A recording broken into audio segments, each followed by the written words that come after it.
First reading. A reading from the book of Genesis, chapter 15, verses 1 to 12 and 17 to 18. Sometimes later, the word of Yahweh came to Abram in a vision. Do not be afraid, Abram. I am your shield and shall give you a very great reward. Lord Yahweh, Abram replied, what use are your gifts, as I am going on my way childless, since you have given me no offspring? Abram continued, a member of my household will be my heir. Then Yahweh's word came to him in reply, such a one will not be your heir. No, your heir will be the issue of your own body. Then, taking him outside, he said, look up at the sky and count the stars, if you can. Just so will your descendants be, he told him. Abraham put his faith in Yahweh, and this was recounted to him as uprightness.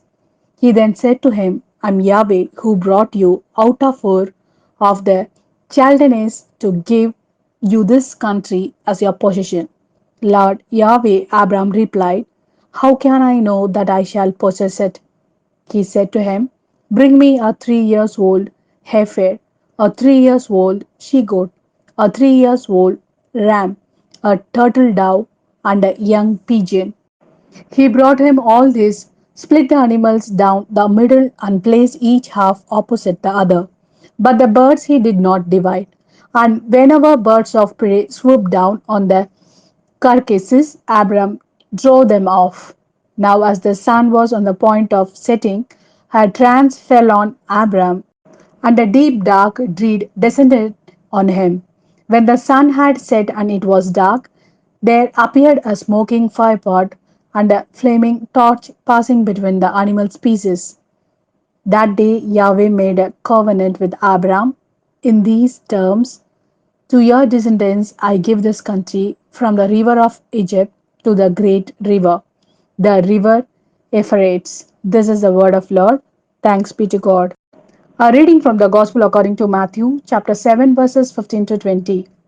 Beware of false prophets who come to you disguised as sheep, but underneath are ravenous wolves. You will be able to tell them by their fruit. Can people pick grapes from thorns or figs from thistles?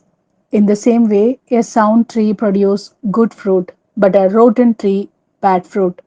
A sound tree cannot bear bad fruit, nor a rotten tree bear good fruit.